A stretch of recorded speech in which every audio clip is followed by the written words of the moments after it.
بسم اللہ الرحمن الرحیم الحمدللہ رب العالمین اللہم صلی علی محمد وآل محمد۔ ناظرین سلام علیکم۔ آپ جانتے ہیں کہ ہمارے یہ لیکچرز اسلامک بیلیف کے بارے میں ہیں۔ ان لیکچرز میں ہم ایک ایک کر کے سبھی بنیادی اسلامی عقائد کو ثابت کر رہے ہیں۔ عقائد لفظ عربی کے عقیدہ لفظ کی پلورل ہے اور خود عقیدہ لفظ عقد سے بنا ہے۔ عقد کا مطلب ہوتا ہے گرہ، یعنی وہ چیز کہ جس کی گرہ دل سے لگ جائے اسے عقیدہ کہا جاتا ہے۔ کل ملا کر کہا جائے تو وہ چیز کہ جو دل میں اتر جاتی ہے اور جو ہمارے وجود کا حصہ بن جاتی ہے اسے عقیدہ کہا جاتا ہے۔ وہ گہرا نظریہ کہ جو ہماری فکر اور دل میں سما جاتا ہے وہ عقیدہ کہا جاتا ہے۔ اس سے پہلے کے لیکچر میں ہم نے آپ کے سامنے خدا کے ایک ہونے کو ثابت کیا تھا اور پھر یہ بھی بتایا تھا کہ اسلام میں توحید کا کنسیپٹ یا وننس آف گاڈ یا یونٹی آف گاڈ کا کنسیپٹ دوسرے تمام ریلیجن سے ڈیفرنٹ ہے۔ جب ہم خدا کے ایک ہونے کو ثابت کر رہے تھے تو ہم نے یہ بتایا تھا کہ خدا چونکہ لامحدود ہے، انفائنائٹ ہے، اس لیے وہ ایک ہے، کیونکہ جو حقیقی معنی میں انفائنائٹ ہوگا وہ ضرور ایک ہوگا۔ اس وقت ہم نے آپ کے سامنے یہ بھی ثابت کیا تھا کہ خدا پارٹس نہیں رکھتا، یعنی حصے نہیں رکھتا، اور اس سے یہ بھی ثابت ہوا تھا کہ خدا ہمیشہ سے ہے اور ہمیشہ رہے گا۔ آئیے تھوڑا سا اسی ڈسکشن کی طرف چلتے ہیں اور اس بارے میں بات کرتے ہیں کہ کیا مادہ خدا ہو سکتا ہے؟ کیا میٹر خدا ہو سکتا ہے؟ تو اس کا جواب یہ ہے کہ میٹر خدا نہیں ہو سکتا، کیونکہ ہر مادی چیز ٹکڑے رکھتی ہے۔ سائنس نے بھی ہم کو بتایا ہے کہ ہر چیز کی سب سے چھوٹی یونٹ یا تو ایٹم ہے یا سیل ہے، اس سے چھوٹی یونٹ تصور نہیں کی جا سکتی، یعنی ہر چیز ایٹم یا سیل سے بنی ہے۔ تو کل ملا کر کے ہر چیز ٹکڑے رکھتی ہے اور اس کی سب سے چھوٹا اس کا ٹکڑا یا سب سے چھوٹی یونٹ ایٹم ہے، اور چونکہ مادہ ٹکڑے رکھتا ہے اس لیے وہ خدا نہیں ہو سکتا۔ وجہ یہ ہے کہ ہر ٹکڑے رکھنے والی چیز فائنائٹ ہوتی ہے، محدود ہوتی ہے، جبکہ ہم پہلے ثابت کر چکے ہیں کہ خدا کو لامحدود ہونا ضروری ہے۔ اس بنا پر ان تمام باتوں کو سمیٹ کر یہ کہا جا سکتا ہے کہ مادہ یعنی میٹر خدا نہیں ہو سکتا۔ ایک اور بات جو ہم آپ کو یہاں بتانا چاہیں گے کہ جب ہم کسی چیز کے فائنائٹ ہونے کی بات یہاں پر کر رہے ہیں یا محدود ہونے کی بات کر رہے ہیں تو آپ صرف اور صرف سائز کے حساب سے محدود یا فائنائٹ تصور نہ کریں، بلکہ ہر طرح کی باؤنڈریز کو تصور کریں۔ مثال دے دوں میں آپ کو، ایک رنگ کی باؤنڈری ہوتی ہے اور وہ رنگ کی باؤنڈری، مان لیجئے کہ کوئی کتاب لال رنگ کی ہے، اس کا کور لال ہے، تو جب وہ کتاب لال رنگ کی ہے تو اس کا مطلب یہ ہے کہ وہ کتاب نیلی نہیں ہے، وہ کتاب کالی بھی نہیں ہے۔ یہ اس کتاب کی باؤنڈری ہے، یعنی اس کا رنگ لال ہے مگر نیلا یا کالا نہیں ہے، تو رنگ بھی ایک باؤنڈری بنتا ہے۔ اسی طرح سے شیپ ایک باؤنڈری بنتا ہے۔ مثلا ایک گیند گول ہوتی ہے، اب گیند گول ہے اس کا مطلب وہ چوکور نہیں ہے، وہ تکونی نہیں ہے، تو اس کی بھی ایک باؤنڈری ہے، شیپ وائز باؤنڈری، یا پھر سائز وائز باؤنڈری ہوتی ہے، یعنی سائز کے اعتبار سے۔ فرض کر لیجئے کہ ایک پینسل بہت چھوٹی ہو تو ہم کہیں گے یہ چھوٹی پینسل ہے، اس کا مطلب یہ ہوگا کہ وہ پینسل بڑی نہیں ہے، یہ باؤنڈری ہوگی پینسل کی سائز کے اعتبار سے۔ یا پھر کب ہونا، میں مثال دے دوں اس کے بارے میں بھی کہ میں کہوں کہ فلاں دوا، آپ دیکھتے ہیں دوائیں خریدتے ہیں اس کے اوپر لکھا ہوتا ہے کہ مینوفیکچرنگ ڈیٹ، مان لیجئے کہ وہ دوا سن 2016 کے فیبرری مہینے میں بنی ہے، تو اس کا مطلب یہ ہے کہ وہ 2015 میں نہیں تھی۔ یا پھر ہم چیزوں کو ختم ہوتے دیکھتے ہیں، مٹتے دیکھتے ہیں، تو ہم سمجھ جاتے ہیں کہ وہ اب موجود نہیں ہے۔ تو کب کی بھی ایک باؤنڈری ہوتی ہے، وقت کی بھی ایک باؤنڈری ہوتی ہے، جس طرح رنگ کی باؤنڈری ہوتی ہے، جس طرح شیپ کی باؤنڈری ہوتی ہے، جس طرح سائز کی باؤنڈری ہوتی ہے، اسی طرح کب کی بھی باؤنڈری ہوتی ہے۔ اور آگے بھی بہت ساری کہاں کی مثلا باؤنڈری، ہم کہیں کہ یہ کتابیں یہاں ہیں، اس کا مطلب یہ کتابیں کہیں اور نہیں ہیں یا کسی اور کمرے میں نہیں ہیں، تو یہ کہاں ہونے کی باؤنڈری ہے۔ یہ باؤنڈریز بھی آپ تصور کریں اور پھر کہیں کہ خدا باؤنڈریز نہیں رکھتا، وہ لامحدود ہے، تب تھوڑا تھوڑا تصور آپ کا صحیح ہوگا خدا کے بارے میں۔ یعنی خدا نہ تو کوئی رنگ رکھتا ہے، نہ کوئی شیپ رکھتا ہے، نہ کوئی سائز رکھتا ہے، نہ اس کے بارے میں یہ کہا جا سکتا ہے کہ وہ کب تھا اور کب نہیں رہے گا، نہ ہی اس کے بارے میں یہ کہا جا سکتا ہے کہ وہ کہاں ہے اور کہاں نہیں۔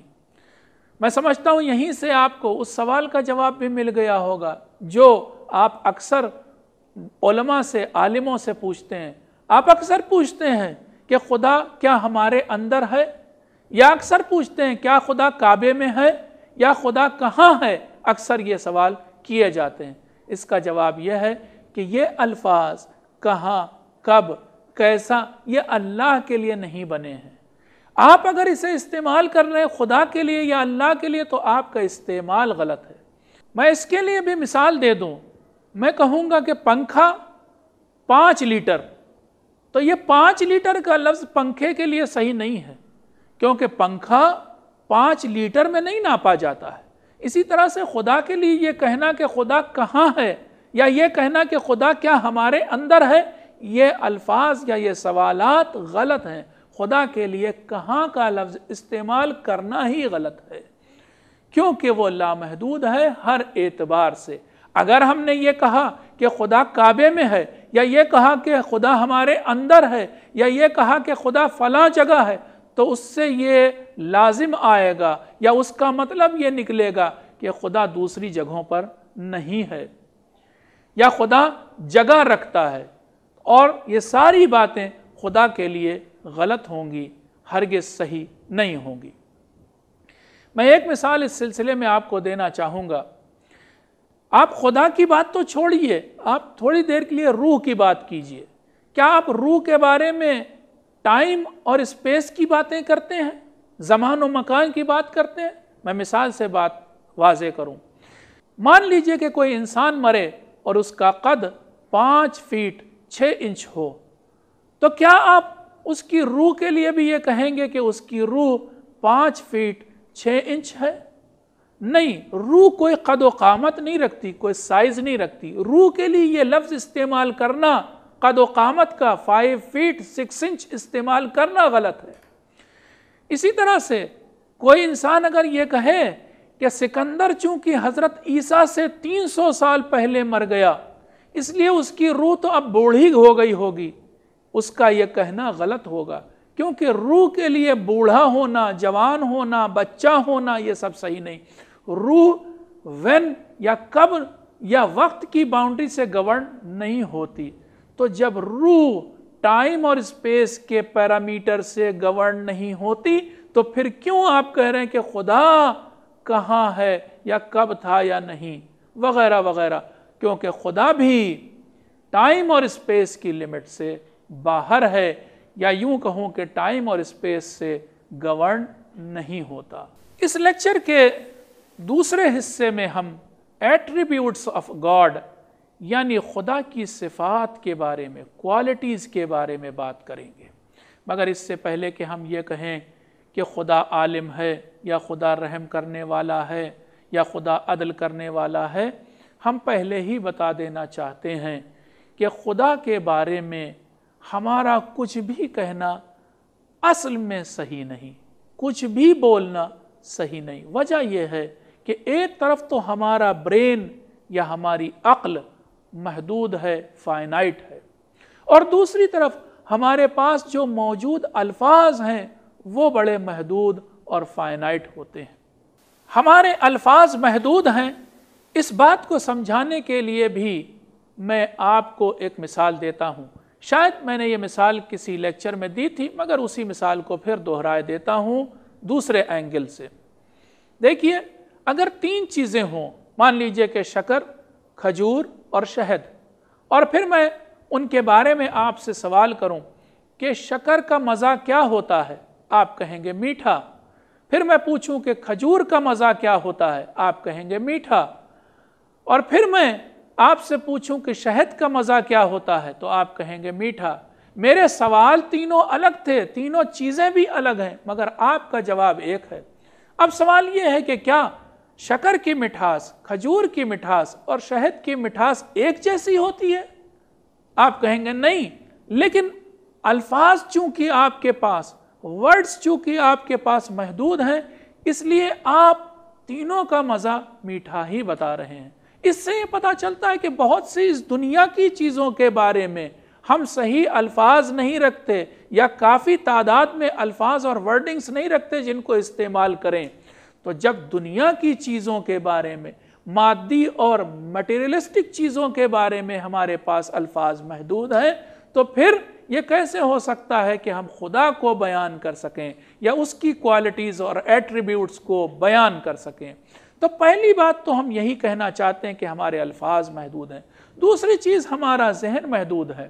میں اس کی بھی آپ کو 2 مثالیں دیتا ہوں جہاں پر ذہن کی محدودیت بھی ثابت ہو جائے گی اور ذہن بہت کچھ کام کر سکتا ہے، یہ بھی ثابت ہو جائے گا۔ مثال دیتا ہوں، آپ تاج محل کو تھوڑی دیر کے لیے امیجن کیجئے، اور پھر اب میں کہتا ہوں ایک ایسا تاج محل امیجن کیجئے جو ہیرے سے بنا ہو۔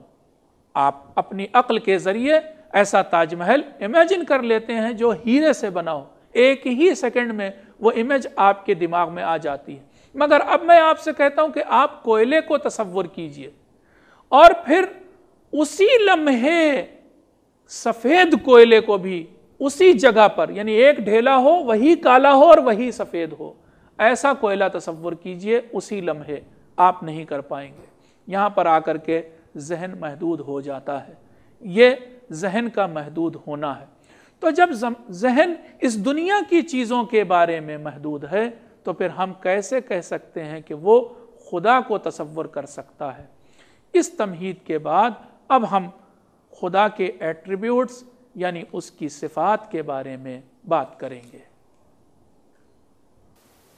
خدا کے ایٹریبیوٹس یا اس کی صفات کو الگ الگ ثابت کرنے کے بجائے ہم ایک ایسا طریقہ اپنا رہے ہیں جس سے ایک ساتھ ہی اس کی ساری کوالٹیز یا ایٹریبیوٹس ثابت ہو جائیں گے، اور وہ یہ کہ اسٹیپ نمبر 1، پہلے مرحلے میں ہم یہ کہتے ہیں کہ ہر چیز جو اس کائنات میں موجود ہے اس کا سورس خدا ہے، اور یہ بات ہم پہلے ثابت بھی کر چکے ہیں کہ ہر چیز جو وجود رکھتی ہے اس کو وجود دینے والا خدا ہے۔ یہ اسٹیپ نمبر 1 ہے۔ اسٹیپ نمبر 2، علم، عدل، حیات، قدرت، ارادہ، یہ وہ چیزیں ہیں کہ جو وجود رکھتی ہیں۔ اب اگر ان دونوں باتوں کو ملائیں کہ ہر چیز جو وجود رکھتی ہے اس کا سورس خدا ہے، اور دوسری بات یہ کہ علم، عدل، ارادہ، قوت اور حیات یا اس جیسی اور دوسری چیزیں یا خوبیاں وجود رکھتی ہیں، ان دونوں باتوں کو ملانے سے یہ نتیجہ نکلتا ہے کہ خدا علم، عدل، ارادہ اور قوت وغیرہ کا سورس ہے۔ دوسری چیز اگر اس میں اور ایڈ کی جائے جو ہم پہلے ثابت کر چکے ہیں، اور وہ یہ کہ خدا ہر اعتبار سے لامحدود انفائنائٹ ہے، تو اگر ہم نے یہ ثابت کر دیا کہ خدا ہی سورس ہے علم اور عدل اور ارادے کا وغیرہ کا، تو پھر اپنے آپ یہ ثابت ہو جائے گا کہ خدا کا علم، ارادہ، عدل، قوت، حیات سب لامحدود اور انفائنائٹ ہے۔ کل ملا کر کہا جائے تو جتنی خوبیاں ہیں جو ہم تصور کر سکتے ہیں، جو سوچ سکتے ہیں، وہ ساری کے ساری خوبیاں خدا میں پائی جاتی ہیں، پہلی چیز۔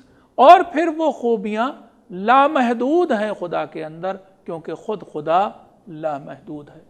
اصل میں تو دیکھا جائے کہ یہ جو ہم لفظ میں یا اندر استعمال کر رہے ہیں خدا کے لیے، یہ بھی صحیح نہیں ہے، مگر کیا کیا جائے؟ جیسا کہ میں نے آپ سے کہا تھا، ہمارے الفاظ بہت محدود ہیں، ہم مجبور ہو جاتے ہیں کہ وہی الفاظ جو ہم مادی چیزوں کے بارے میں استعمال کرتے ہیں انہی کو خدا کے بارے میں استعمال کریں، ورنہ خدا ہماری فکروں سے بھی، ہمارے خیالات سے بھی پرے ہے، جیسا کہ بہت سی جگہوں پر قرآن میں بھی آیا ہے۔ میں اس لیے قرآن کی آیت کو نہیں پڑھ رہا ہوں کیونکہ ہو سکتا ہے آپ یہ کہیں کہ یہ بات آپ نے قرآن سے ثابت کی، عقل سے ثابت نہیں کی، جبکہ میں نے وعدہ کیا تھا کہ میں تمام باتوں کو عقل کے ذریعے ثابت کروں گا۔ اس سے آگے بڑھتے ہیں اور اب ہم ڈین بارکر صاحب کے ایک اعتراض کا جواب یہاں دیتے ہیں۔ ہم نے آپ کو بتایا تھا کہ ڈین بارکر وہ پریسٹ، وہ پادری ہیں کہ جو بعد میں چل کر ایتھیسٹ یعنی منکر خدا بن گئے۔ ان کا اعتراض ایک یہ ہے کہ خدا ایک ہی وقت میں کیسے رحیم اور عادل ہو سکتا ہے، کیونکہ رحم کا تقاضا یہ ہے کہ وہ سب کو معاف کر دے، بلکہ وہ لفظ استعمال کرتے ہیں انگریزی کا all merciful، یعنی لامحدود رحم کرنے والا، لامحدود رحم رکھنے والا۔ اگر خدا کا رحم لامحدود ہے تو پھر اسی لمحہ وہ عدل کیسے کر سکتا ہے؟ اور وہ مثال دیتے ہیں کہ اگر کسی انسان نے برے کام کیے ہیں تو اسے اس کی سزا ملے گی، یہ اللہ کا یا خدا کا عدل ہے۔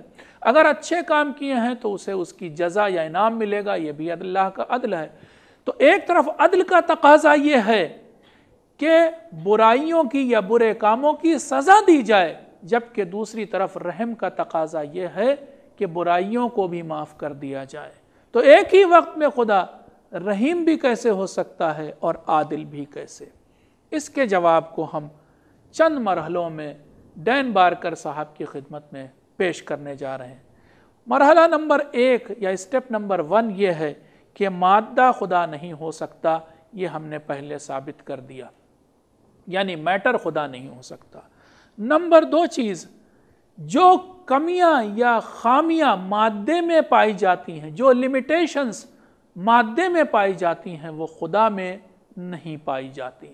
مثلا ہم نے آپ کو مثال دی تھی کہ مادہ جو حدود رکھتا ہے وہ کبھی رنگ کی حدود ہوتی ہیں، کبھی کیفیت کی حدود ہوتی ہیں، کبھی کہاں کی حدود ہوتی ہیں، کبھی کب کی حدود ہوتی ہیں، وغیرہ وغیرہ، کبھی شیپ، کبھی سائز وغیرہ وغیرہ۔ لیکن یہ ساری حدود، یہ ساری باؤنڈریز خدا میں نہیں پائی جاتی ہیں، تو خدا ان باؤنڈریز سے پرے ہے۔ ایک اور کمی جو مادے میں پائی جاتی ہے اور خدا میں نہیں ہونی چاہیے، مادے میں ایک کمی یہ ہے کہ ایک صفت اس کے اوپر ایک وقت میں آ پاتی، دوسری صفت نہیں۔ میں مثال دے دوں آپ کو، لوہا سخت ہوتا ہے عام حالات میں، لیکن اسی لوہے کو آپ گرم کر دیجئے، اتنا گرم کیجئے کہ یہ لال ہو جائے، پھر پگھلنے لگے، پگھل بھی جاتا ہے۔ لیکن کیا ایسا ہو سکتا ہے کہ لوہا ایک ہی وقت میں سخت ہو، ٹھنڈا ہو، اور اسی وقت میں اسی لمحے وہ گرم اور پگھلا ہوا ہو؟ نہیں ہو سکتا۔ یہ مادے کی اپنی حدود یا کمی ہے یا لیمیٹیشن ہے۔ خدا میں یہ لیمیٹیشن نہیں پائی جاتی، وہ ان تمام کمیوں سے، ان تمام باؤنڈریز سے، ان تمام حدود سے پرے ہے۔ اور جب وہ ان تمام حدود سے پرے ہے تو ہم کہہ سکتے ہیں کہ وہ ایک ہی وقت میں مرسیفل بھی ہو سکتا ہے، جسٹ بھی ہو سکتا ہے۔ یہ الگ بات ہے کہ ہم سوچ نہیں سکتے کیونکہ ہمارا ذہن محدود ہے۔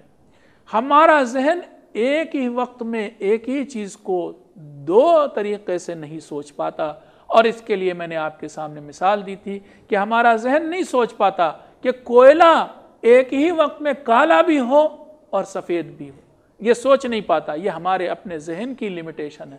بہت ساری چیزیں ہمارا ذہن کر سکتا ہے اور اس کی مثال بھی میں نے آپ کو دی تھی، مگر بہت ساری چیزیں ہمارا ذہن نہیں کر سکتا، اور اس کی مثال یہی ہے کہ وہ کوئلے کو ایک ہی وقت میں کالا اور سفید تصور نہیں کر پاتا۔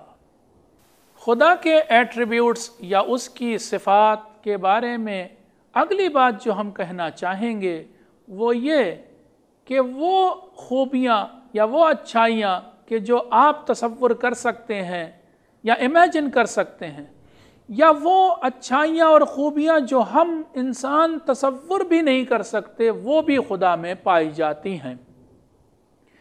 اور ہر خوبی اور ہر اچھائی لامحدود ہے، خدا کی کوئی صفت محدود نہیں۔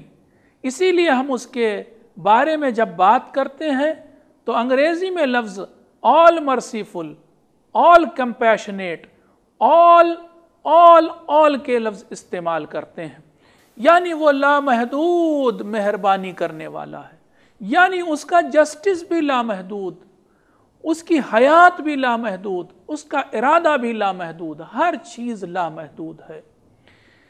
اب یہاں پر ہو سکتا ہے کہ ہماری پچھلی بات سے جوڑ کر کے کوئی صاحب سوال کریں کہ ابھی ابھی آپ کہہ رہے تھے کہ خدا نے ہر اچھائی کو بنایا ہے اور خدا ہر اچھائی کا سورس ہے، اور آپ نے مثال دی تھی کہ علم، عدل، حیات، ارادہ، قوت، ان تمام چیزوں کا سورس خدا ہے، اللہ ہے۔ تو اگر ہر ایگزسٹنگ چیز کا سورس خدا ہے تو اس دنیا اور اس کائنات میں برائی بھی تو ایگزسٹ کرتی ہے، ایول بھی تو ہے، تو کیا ایول اور برائی کا سورس بھی خدا ہے؟ سوال ان کا یہ ہے۔ اس سوال کو بھی کچھ لوگ چند مرحلوں میں یا چند اسٹیپس میں پیش کرتے ہیں، میں ان کے اسٹیپس کو بھی پڑھتا ہوں آپ کے سامنے، پھر میں اس سوال کا جواب دوں گا۔ سوال یہ ہے کہ کیا اللہ نے برائی کو بھی بنایا ہے؟ سوال کو کبھی کبھی اس طرح سے پوچھا جاتا ہے کہ اسٹیپ نمبر 1، ہر چیز کو بنانے والا خدا ہے، یعنی وہ ہر چیز کا سورس ہے۔ اسٹیپ نمبر 2، جہاں اس دنیا میں اچھائیاں پائی جاتی ہیں وہیں اس دنیا میں برائیاں بھی پائی جاتی ہیں۔ اس سے نتیجہ نکلتا ہے کہ خدا برائیوں کا بھی سورس ہے، خدا نے ہی یہ ساری برائیاں بنائی ہیں۔ آئیے میں اس اعتراض کا یا اس سوال کا جواب دوں۔ جواب یہ ہے کہ دیکھیے، جن چیزوں کو ہم اور آپ برائیاں سمجھتے ہیں وہ دو طرح کی ہیں۔ پہلی طرح کی برائیاں، میں مثال بھی آپ کے سامنے ایک دو دے دوں۔ ایک برائی مثلا جہالت ہے، اگنورنس ہے، انسان کا ان پڑھ ہونا۔ دوسری برائی جو اس دنیا میں بہت پائی جاتی ہے وہ بے ایمانی ہے۔ تیسری برائی جھوٹ، چوتھی برائی مثلا ظلم، پانچویں برائی چوری۔ لیکن یہ جو برائیاں ہیں یہ ایک کیٹیگری اس کو الگ رکھے، میں اس کے بارے میں بھی بات کرتا ہوں، پھر دوسری کیٹیگری الگ۔ اس کیٹیگری میں بات کریں تو آپ خود ذرا غور کیجئے، کیا جہل نامی کوئی برائی وجود رکھتی ہے؟ میں اس لیے زور دے کے یہ بات کہہ رہا ہوں کہ آپ غور کیجئے اس بارے میں۔ جہل کوئی ایگزسٹنگ یا وجودی چیز نہیں ہے۔ علم کا نہ ہونا جہل کہلاتا ہے۔ جو انسان جس نے علم حاصل نہیں کیا وہ جاہل ہے۔ علم تو حاصل کیا جاتا ہے، دنیا میں تمام یونیورسٹیز، تمام کالجز، تمام اسکولز علم دیتے ہیں، لیکن جہل کے لیے کوئی انسٹیٹیوٹ یا کالج نہیں ہوتا، کیونکہ جہل کوئی وجودی چیز نہیں جسے دیا جا سکے یا لیا جا سکے، ایگزسٹ نہیں کرتی جہل کوئی چیز۔ علم کا نہ ہونا جہل کہلاتا ہے۔ اسی طرح سے ایک برائی جس کا نام بے ایمانی ہے، اس کا جواب تو آپ کے اس لفظ میں ہی موجود ہے۔ ایمانداری کوئی چیز ہے، بے ایمانی کوئی ایگزسٹنگ چیز نہیں ہے۔ اور جب کوئی چیز ایگزسٹ ہی نہیں کر رہی ہے تو آپ یہ کیسے کہہ سکتے ہیں اسے خدا نے بنایا ہے؟ یہ ایگزسٹ نہیں کرتی، جس طرح سے جہل ایگزسٹ نہیں کرتا، جس طرح سے اور چیزیں، مثلا جھوٹ کے بارے میں آئیے بات کریں۔ کیا جھوٹ ایگزسٹ کرتا ہے؟ نہیں، سچ کا نہ ہونا جھوٹ کہلاتا ہے۔ اگر حقیقت کو نہ بیان کیا جائے، جیسا کہ منظر دکھ رہا ہے ویسا نہ بیان کیا جائے تو یہ جھوٹ ہے۔ تو سچ کا نہ ہونا جھوٹ ہے، ورنہ جھوٹ کوئی ایگزسٹنگ چیز نہیں ہے۔ اسی طرح سے عدل کا نہ ہونا، رحم کا نہ ہونا ظلم کہلاتا ہے، لیکن خود ظلم کوئی ایگزسٹنگ چیز نہیں ہے۔ ظلم دنیا میں پائی جانے والی چیز نہیں ہے۔ ظلم کے لیے کوئی درسگاہ نہیں پائی جاتی۔ تو جو چیزیں ایگزسٹ ہی نہیں کر رہی، جیسے کہ بے ایمانی، جیسے کہ جہل، جیسے کہ کنجوسی، جیسے کہ چوری، جیسے کہ ظلم، تو ان کے لیے جب وہ ایگزسٹ نہیں کر رہی تو یہ کہیے کہ خدا نے ان کو بنایا بھی نہیں۔ جب ہے ہی نہیں تو بنانے والے کی بات کہاں سے آ گئی؟ یہ پہلی قسم کی برائیاں تھیں۔ اب دوسری قسم کی برائیاں جن کو ہم اور آپ برائیاں کہتے ہیں، اور واقعاً بہت بڑی برائی ہے، مثلا شیطان۔ مثلا ایک اور برائی ہے کہ جس سے ہم اکثر تنگ آ جاتے ہیں، ہم اسے برائی سمجھتے ہیں، مچھر مکھی۔ تنگ آ جاتے ہیں، اکثر کہتے ہیں اللہ نے اسے کیوں بنایا، یا شیطان کو کیوں بنایا؟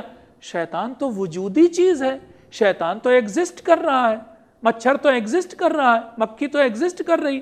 اب اس کے بارے میں کیا جواب دیا جائے؟ جواب یہ ہے کہ یہ آپ کی ریسپیکٹ میں، آپ کی بنسبت، آپ سے جب تعلق پیدا ہوتا ہے تو یہ چیزیں برائی ہیں، ورنہ انہیں بائی اٹ سیلف دیکھا جائے، انہیں خود بخود بذات ہی دیکھا جائے تو یہ برائی نہیں ہے، بلکہ کبھی کبھی تو یہ اچھائی بن جاتی ہیں۔ آپ اس مکڑی سے پوچھئے جو مکھی اور مچھر کو کھاتی ہے، اس سے پوچھئے کہ کیا مچھر بری چیز ہے، کیا مکھی بری چیز ہے؟ وہ کہے گی نہیں، اس سے بہترین غذا، اس سے لذیذ کھانا تو کچھ اور ہے ہی نہیں۔ تو مکھی اور مچھر اسی مکڑی کے لیے بری چیز نہیں۔ اسی طرح سے شیطان صرف انسان کی ریسپیکٹ میں ایک بری مخلوق ہے، لیکن اگر انسان کی ریسپیکٹ میں نہ دیکھا جائے، دوسرے اینگل سے دیکھا جائے تو یہ شیطان کوئی بری چیز نہیں۔ یہ شیطان کیا پتھر کو بہکاتا ہے؟ یہ شیطان کیا نگینوں کو بہکاتا ہے؟ یہ شیطان کیا دریاؤں کو بہکاتا ہے؟ نہیں بہکاتا۔ تو پھر شیطان ان کے لیے برا نہیں ہے، ود ریسپیکٹ ٹو انسان برا ہے۔ تو کل ملا کر کے جن برائیوں کو ہم برائی سمجھ رہے ہیں، اگر خود انہیں لیں، انسان کی بنسبت انسان سے ریلیشن میں نہ دیکھیں تو وہ بھی برائیاں نہیں ہیں، اللہ کی بنائی دیگر مخلوقات کی طرح وہ بھی مخلوق ہیں، اور اس طرح سے اللہ کے اوپر کوئی حرف بھی نہیں آتا، اور یہ نہیں کہا جا سکتا کہ اللہ نے برائیوں کو بنایا ہے۔ لیکچر کے آخری حصے میں ہم اس بارے میں بات کریں گے کہ خدا کے بارے میں کون کون سے الفاظ کا استعمال کرنا صحیح ہے، کیونکہ ہم نے لیکچر کے شروع میں یہ بتایا تھا کہ ہمارے الفاظ بھی محدود ہیں اور ہمارا ذہن بھی محدود ہے۔ ہمارے پاس جو ووکیبلری ہے وہ اتنی لیمیٹڈ ہے کہ وہ ہماری اس دنیا کی بہت ساری چیزوں کو بیان نہیں کر پاتی۔ اسی طرح سے ہمارا ذہن بہت زیادہ لیمیٹڈ ہے، بہت ساری چیزوں کو امیجن نہیں کر پاتے۔ تو پھر ہم خدا کے بارے میں کون سے الفاظ استعمال کریں اور کون سے الفاظ استعمال نہ کریں، یہ سوال ہم سے پوچھا جا سکتا ہے۔ دیکھیے، یہ صحیح ہے بالکل کہ ہماری زبان بے انتہا محدود ہے۔ اکثر لوگ اسی وجہ سے قرآن پر یا دیگر دھارمک کتابوں پر، مثلا بائبل وغیرہ پر اعتراض کرتے ہیں کہ اسلام کا خدا یا بائبل کا خدا، کرسچینٹی کا خدا میل ہے، اور وہ دلیل کے طور پر قرآن کے ٹرانسلیشن یا خود قرآن سے لفظ لاتے ہیں کہ جس میں پروناؤن استعمال ہوتی ہے ہی کی خدا کے لیے، تو وہ کہتے ہیں کہ اسلام کا خدا میل ہے، جبکہ ہم آپ کو بتانا چاہتے ہیں کہ یہ الفاظ کی مجبوری ہیں، ورنہ خدا جینڈر سے پرے ہے، اس کے لیے نہ ہی کا لفظ صحیح ہے نہ شی کا لفظ صحیح ہے، وہ جینڈر سے پرے ہے۔ بہت ساری اس دنیا کی چیزیں ہیں کہ جن کے لیے ہم مجبور ہوتے ہیں ہی اور شی کا لفظ استعمال کرنے کے لیے، مگر وہ استعمال صحیح نہیں ہوتا کیونکہ وہ جینڈر نہیں رکھتی ہیں۔ تو جب یہ اس دنیا کی چیزیں جینڈر نہیں رکھتی تو پھر ہم خدا کے لیے کیسے ان الفاظ کا استعمال کر سکتے ہیں؟ دیکھیے، مجبوری درجے میں ہم خدا کے لیے الفاظ کا استعمال تو کریں، مگر انہی الفاظ کا استعمال کریں جو اس کے شایان شان ہوں، یعنی کوشش کریں کہ ایسے الفاظ کا استعمال کریں جس سے خدا کی شان پر حرف نہ آتا ہو، جو خدا کی شان کے خلاف نہ ہو کم از کم، ورنہ سچ بات یہ ہے کہ خدا کے سلسلے میں استعمال کیے گئے تمام الفاظ صحیح نہیں ہیں۔ یہ تو ہماری مجبوری ہے کہ ہم انہی الفاظ کو خدا کے لیے استعمال کرتے ہیں۔ یہی وجہ ہے کہ ہم اپنی دعاؤں میں، اپنی نماز میں اٹھتے بیٹھتے استغفر اللہ ربی و اتوب الیہ کا لفظ استعمال کرتے ہیں، یعنی اے میرے مالک، جو کچھ میں نے تیرے بارے میں کہا وہ بھی دراصل صحیح نہیں تھا، ہم تجھ سے معافی مانگتے ہیں، کیونکہ تیرے شایان شان تو کوئی لفظ نہیں بنا ہے، ہمارے لفظ بھی محدود ہیں، ہماری فکر بھی محدود ہے، تو ہماری فکروں سے، ہمارے الفاظ سے پرے ہے۔ یہ تھا ہمارا آج کا لیکچر۔ امید ہے آپ کو یہ لیکچر پسند آیا ہوگا۔